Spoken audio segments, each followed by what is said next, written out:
Olá, seja muito bem-vindo a mais um episódio do GastroMed Podcast. Hoje nós vamos falar sobre a doença do refluxo, o refluxo gastroesofágico, esse nome difícil. E para conversar com a gente, tirar dúvidas a respeito dessa doença, o Dr. Alisson Amauri, gastrocirurgião aqui da GastroMed, vai tirar essas dúvidas para a gente. Dr. Alisson, seja muito bem-vindo mais uma vez. Obrigado, Samara. Falando sobre um tema muito importante, muito peculiar e muito presente no nosso dia a dia no consultório. A doença do refluxo. Várias dúvidas vamos poder esclarecer aqui para os nossos ouvintes. Perfeito. Então, vamos aqui começar falando um pouco sobre o que é essa doença, né? A doença do refluxo gastroesofágico, esse nome difícil. Então, a doença do refluxo nada mais do que o retorno do ácido do estômago em direção ao esôfago. Essa acidez, ela tem a capacidade de causar lesões, inflamações, não só no esôfago, mas na parte superior, podendo atingir a parte das vias aéreas superiores, a boca, e causar uma série de transtornos ao paciente. Então, essa acidez que ocorre de maneira excessiva, tá? E com esse retorno é o que vai caracterizar essa doença. Doutor, explica pra gente então qual é a diferença entre ter um episódio de refluxo, não sei se a gente pode falar aquela azia, aquele mal-estar, aquela queimação, e ter realmente a doença, o que é que vai diferenciar? Muito boa pergunta, Samara. Por quê? O refluxo ele ocorre de maneira fisiológica. Então, nós podemos apresentar alguns episódios de refluxo ao longo do dia. E isso necessariamente não representa a doença do refluxo. Então, toda vez que a gente come um alimento, uma refeição muito copiosa, nós podemos, por exemplo, arrotar e sentir aquela queimação subindo. Então, isso ocorrendo de forma esporádica, necessariamente não representa o refluxo. O refluxo, para ser caracterizado, o indivíduo ele tem que ter uma exposição ao ácido por um tempo prolongado, causando sintomas persistentes nesse paciente. Perfeito. E agora vamos entender um pouquinho quais são os principais fatores de risco para desenvolver essa doença, as causas, o que é que a gente pode alertar aí? Bom, toda situação que aumente a pressão intraabdominal vai favorecer o refluxo. Então, pessoas que apresentam obesidade, com aumento de gordura visceral, vai promover o refluxo, o retorno desse ácido do estômago em direção ao esôfago. Situações como, por exemplo, na gestação, onde há um aumento da pressão intraabdominal, principalmente no último trimestre da gravidez, vão favorecer também a esse retorno do ácido. Pessoas que têm uma fragilidade já nesse esfíncter, causado, por exemplo, por uma hérnia de hiato, que é uma alteração na anatomia desse órgão, onde há uma projeção do estômago em direção ao tórax, irá favorecer também ao refluxo. Além do consumo de alguns tipos de alimento, como, por exemplo, café, chocolate, uso de bebida alcoólica. Então, são fatores que vão promover um relaxamento excessivo do esfíncter esofagiano inferior, que é essa válvula que fica entre o estômago e o esôfago, favorecendo assim o refluxo. Perfeito, doutor. Agora, vamos aproveitando dentro desses fatores de risco que você citou, eu queria entender o seguinte, se a gente elimina esse fator, sei lá, por exemplo, uma pessoa que está obesa, ela consegue emagrecer, automaticamente ela vai também ficar curada da doença do refluxo, ou uma vez com a doença já diagnosticada, é só tratar? Sim, mudanças nos hábitos de vida, mudanças na alimentação são tão importantes quanto o uso de medicamentos. Então, uma situação, por exemplo, de um paciente que sofre com obesidade e ele consegue promover uma perca de peso, com certeza é algo que vai ser favorável à eliminação do refluxo. Então, toda situação que vise melhorar a alimentação, estilo de vida, utilização, realização de atividade física, tudo isso vai ser favorável ao controle dessa doença, sem ter uma dependência tão grande do uso da medicação. Perfeito. E a mulher gestante? Vamos imaginar, a mulher nunca teve refluxo, ela ficou grávida, já ali, acredito que já mais para a reta final da gestação, me corrija se eu estiver errada, ela vai ter esses sintomas, e aí depois que ela tem um bebê, tudo certo, vai voltar ao normal, ou infelizmente é um presente aí que ela ganhou com a gestação? Na maioria das vezes, sim, ela volta ao estado de normalidade. A gente sabe que no período da gestação, devido a mudanças hormonais, mudança na anatomia, no corpo da mulher, aumento dessa pressão intraabdominal, tudo isso vai ser favorável à doença do refluxo. E aí, a partir do momento que ela tem o bebê, praticamente, na maioria dos casos, ao retorno normal, né, do dia a dia dela e todos os sintomas que ela apresentavam, eles irão desaparecer sem ter a necessidade de ficar utilizando a medicação de forma contínua. Bom, doutor, agora vamos entender os sintomas e sinais de alerta. Quando é que uma pessoa sabe ou pode desconfiar que tem a doença do refluxo? Essa frequência desses sintomas vão ter que ser maiores? Explica pra gente. Bom, o principal sintoma é a dor em queimação. E aí a gente abre um parênteses para diferenciar o que é azia do que é pirose. A azia é aquela queimação na região epigástrica e que terá relação com situações como inflamação, gastrite, úlcera, dispepsia. Já a pirose é aquela queimação que sobe em direção ao tórax, podendo também irradiar para as costas ou mesmo atingir a parte da cavidade oral. Então, a pirose é o principal sintoma da doença do refluxo.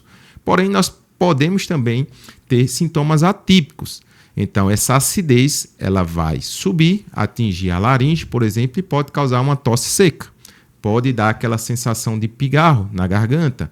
Pode causar aftas na cavidade oral, mau hálito, problemas dentários. Então, são outros sintomas que também apresentam uma relação com a doença do refluxo. Então, o médico ele tem que estar atento a tudo isso durante a anamnese, na consulta do paciente, para poder identificar e ter essa possibilidade de diagnóstico.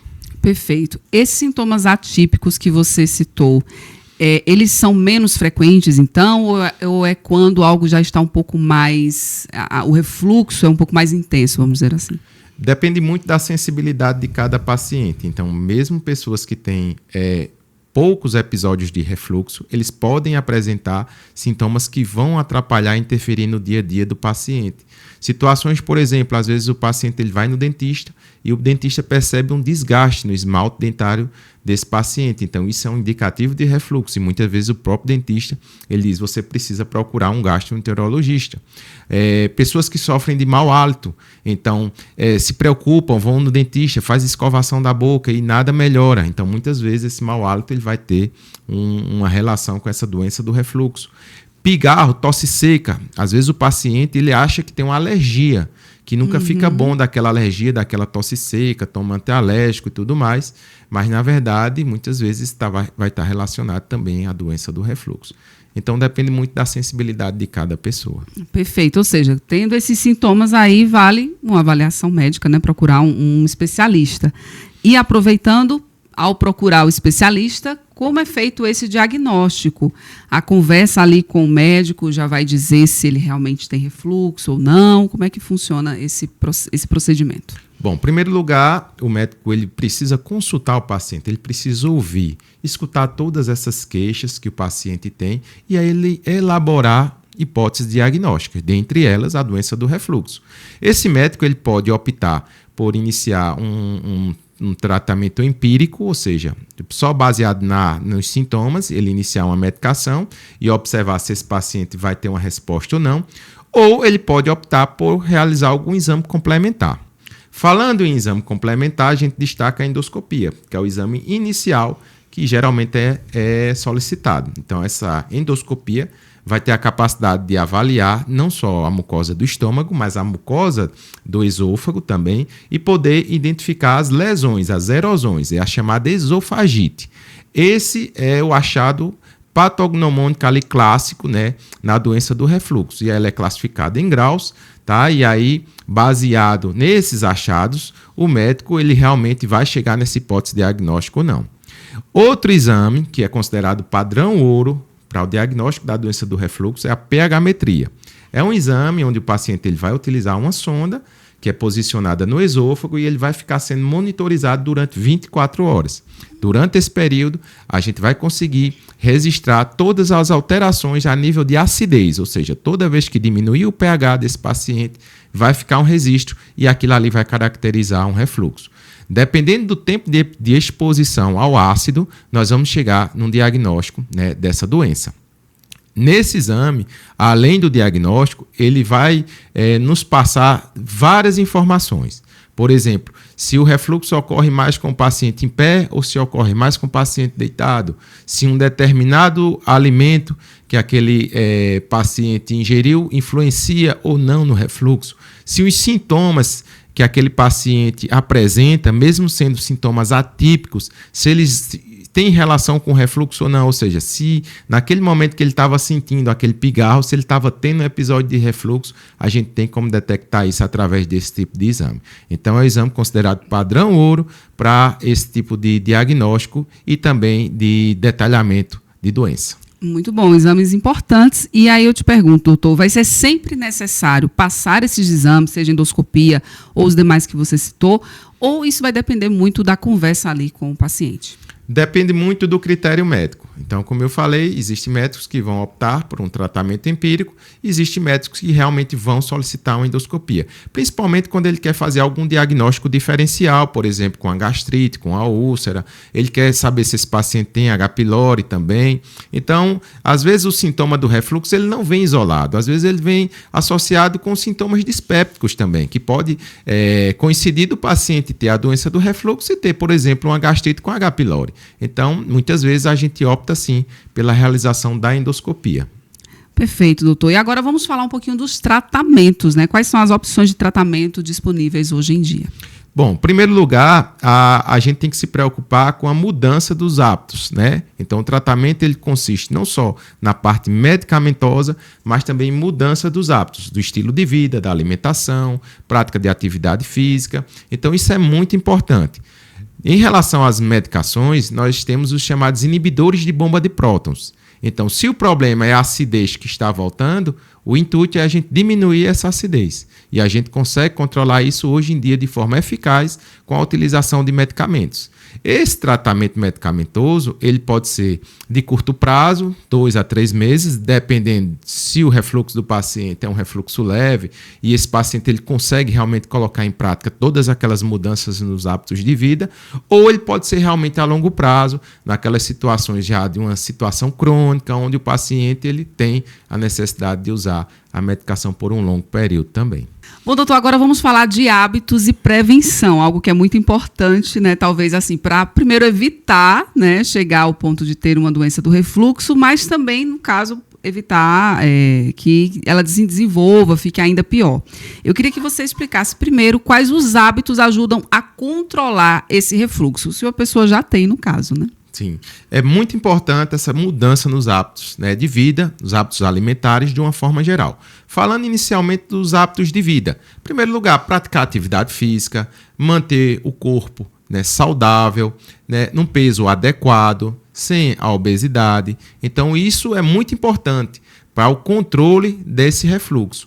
Falando sobre a alimentação, o paciente ele deve fracionar as alimentações, ou seja, nunca comer muito de uma vez só. Ele fraciona essas refeições ao longo do dia, fazendo intervalo de lanches entre essas refeições. Isso ajuda no processo de digestão, consequentemente uma produção menor de ácido e uma menor quantidade de refluxo. Então, outra conduta é nunca comer tomando líquido. Isso também vai interferir diretamente na piora do refluxo. Então, almoçar tomando suco, tomando água, isso deve ser evitado. À noite, nós devemos fazer uma refeição mais leve, então evitar uma refeição muito pesada, comer carne, arroz, feijão à noite, algo que vá demandar um grande período, né, para fazer a digestão. Então, uma alimentaçãozinha mais leve. Quanto mais cedo o paciente fizer essa última refeição, melhor. 6, 6h30, então procurar se alimentar cedo. Caso esse paciente ele durma um pouco mais tarde, 11 ou meia-noite, às 9 horas ele vai fazer ali um pequeno lanche, algo bem leve, que isso aí já vai ser suficiente. Então, tem que ter esses cuidados. Não pode comer e já ir deitar em seguida. Então, o paciente ele tem que dar um intervalo. Por quê? Porque a gravidade é um fator protetor contra o refluxo. Quando a gente deita, a gente tira esse fator protetor e aí favorece ao retorno do ácido em direção ao esôfago. Então, todas essas medidas de mudança dos hábitos de vida, mudança de alimentação, uma alimentação balanceada, uma alimentação de preferência com a orientação do nutricionista, evitando o consumo excessivo de café, chocolate, uso de bebidas alcoólicas, alimentos muito condimentados. Então, tudo isso é muito importante como um tratamento coadjuvante junto com a medicação. Ou seja, estamos falando aqui de quem já tem um problema, né, e que agora precisa controlar esse refluxo. Dentro do que você falou, doutor, é importante citar essa questão do líquido com o alimento. Eu acho que é muito difícil, principalmente porque as pessoas criaram meio que um viciou mesmo, e é um hábito, às vezes, que vem de infância, você se alimentar, principalmente ali no almoço, ou até mesmo em outras refeições, e estar ali com um copo do lado, seja suco, seja, né, refrigerante, pior ainda, café, entre outros líquidos. Tem que esperar quanto tempo mais? Existe esse protocolo? Tem que esperar um tempo aí depois? Isso, existe sim. O ideal é o paciente ou ele ingerir 1 hora antes, né, de fazer alguma dessas refeições, ou só consumir o líquido 2 horas, pelo menos 2 horas após realmente um horário, por exemplo, do almoço. Então, como você bem falou, o líquido ele vai prejudicar todo esse processo da digestão, favorecendo o refluxo. Além do que o tipo do líquido, se é um café, ele vai promover um relaxamento do esfíncter, se é um refrigerante, também vai promover um relaxamento do esfíncter, uma produção excessiva de gases. Então, tudo isso, esse conjunto de coisas irá realmente piorar o quadro clínico do paciente. Agora, claro, aqui a gente está falando de quem tem a doença, mas assim, é para todo mundo evitar mesmo esses hábitos no geral, né? Sim, de uma forma geral, para a saúde digestiva e para melhorar o processo de digestão, são medidas que elas devem ser adotadas. Perfeito. E desses alimentos que você citou, no caso aqui, devem ser evitados, não é também proibição geral? Ou é proibição geral, doutor? Vamos lá, explique pra gente. O que é que eu falo para o meu paciente? Eu quero pelo menos 30 dias, né, de uma exclusão total desses alimentos. Então, a gente inicia um tratamento, inicia uma medicação e a gente quer o compromisso do paciente. A gente quer que ele se envolva também, ele participe desse tratamento. Então, nos primeiros 30 dias, eu peço a ele para ser bem rigoroso. A partir do momento que a gente consegue fazer o controle dessa doença, e aí a gente vai ou diminuindo, ou fazendo um desmame das medicações, a gente também vai liberando o consumo de alguns tipos de alimento, claro, que de forma controlada, né? Então, se o paciente antes comia à vontade, tomava refrigerante à vontade, comia chocolate à vontade, ele vai poder voltar a comer, porém com moderação. Perfeito. Então, fica aí a dica para todo mundo. Vamos falar agora, doutor, com relação às complicações do refluxo para uma pessoa que tem, eu acho assim, que a pessoa está ali vivendo com aquilo, talvez há um bom tempo, meio que se acostumou, se adaptou, não procurou ajuda médica, e aí tá tudo bem com esse organismo? Vai ter alguma complicação no futuro? Quais são essas complicações? Sim, muitas vezes o paciente ele fica muito tempo, até anos, sofrendo com esse tipo de problema, usando medicações paliativas, antiácidos, e vai postergando, por exemplo, uma avaliação médica. E essa acidez, o contato desse ácido com a superfície do esôfago vai promover não só inflamação, mas pode promover alteração do ponto de vista celular, ou seja, mudança do padrão de tecido, do padrão de epitélio. É aí onde vem as complicações. E a mais temida, né, é o chamado esôfago de Barrett, que é uma mudança no tipo de padrão de células da mucosa do esôfago que pode predispor ao desenvolvimento de câncer. Tá? Então, o câncer pode sim ser causado pela doença do refluxo. Então, a pessoa que está com sintomas há muito tempo, obviamente, é difícil até a pessoa viver bem, né? Porque ela vai ter ali os sintomas, em várias implicações, tudo que a gente já falou aqui, e ainda pode chegar a desenvolver até um câncer mesmo, né? Pode sim. Então, o adenocarcinoma é causado, dentre outras coisas, pela doença do refluxo. Tá? Então, esses pacientes eles têm que ter essa preocupação, têm que ter esse cuidado e saber que é importante a avaliação médica, o acompanhamento e a realização de exames de forma periódica. Ok. E agora o uso dos antiácidos, né? Acredito que muito por pessoas que não foram ao médico, não diagnosticaram, não tiveram esse diagnóstico, e aí acabam tomando sempre. Isso aí também pode causar algum mal, algum dano no organismo? A utilização dos antiácidos é muito comum, tendo em vista que a principal queixa do refluxo é uma queimação. Então, se você consegue colocar algo que apague aquela queimação, aquele fogo, para o paciente estar resolvido. Porém, aquilo representa apenas um paliativo e muitas vezes consegue mascarar um problema e postergar a avaliação ou a necessidade do paciente procurar o médico. Então, realmente, a gente não recomenda a utilização rotineira desse tipo de medicamento, porque realmente, a longo prazo, o paciente pode ter um prejuízo muito maior. Doutor, então, além da medicação, né, dos tratamentos que você citou aqui, existe, por exemplo, algum tratamento cirúrgico dentro dessa opção? Sim, existe sim. A doença do refluxo, ela pode ter um tratamento clínico ou um tratamento cirúrgico. Isso vai depender muito da condição clínica do paciente, do desejo do paciente e também do controle da doença.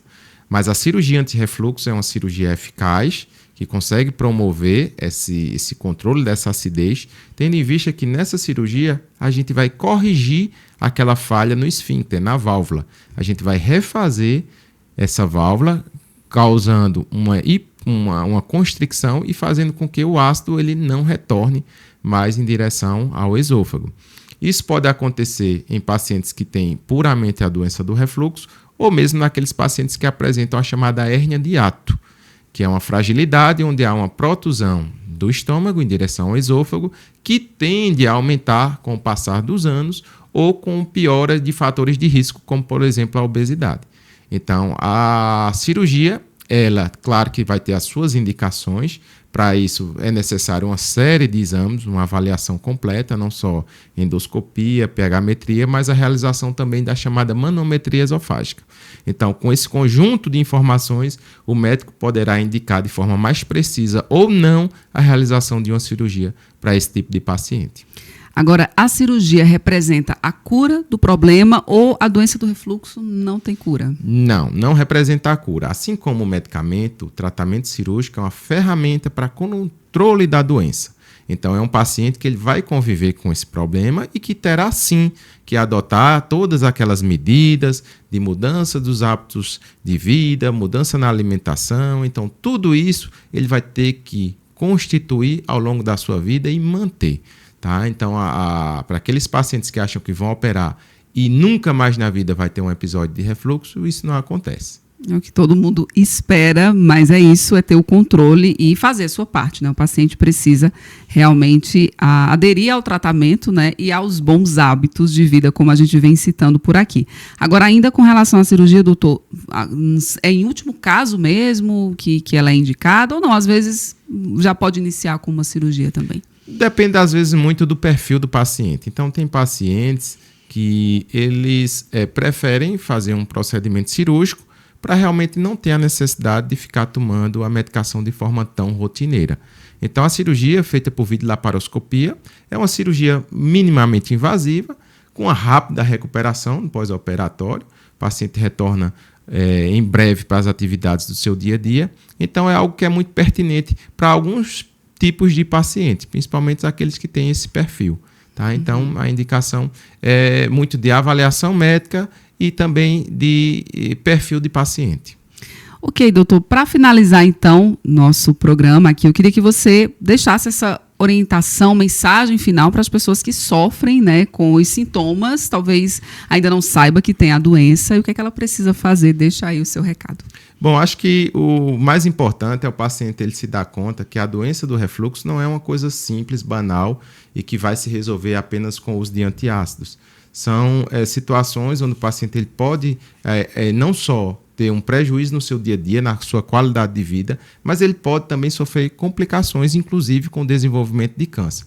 Então, é importante o paciente ele ter a consciência de que se ele está apresentando algum desses sintomas, procurar um médico, fazer uma avaliação, fazer exames complementares quando necessário e aí sim, a partir daí, seguir toda a conduta estipulada pelo médico, seja com o uso de medicações, seja com a cirurgia, seja com todas aquelas mudanças dos hábitos alimentares e dos hábitos de vida. Tudo isso vai contribuir para que realmente o paciente ele tenha uma boa qualidade de vida e preserve a sua saúde. É isso, fica a dica, as dicas de hoje aqui no nosso mais um episódio do Gastromed Podcast, onde conversamos com o Dr. Alisson Amauri, que é gastrocirurgião aqui da Gastromed Garanhuns. Dr. Alisson, muito obrigada, viu? Obrigado, Samaria. Até a próxima.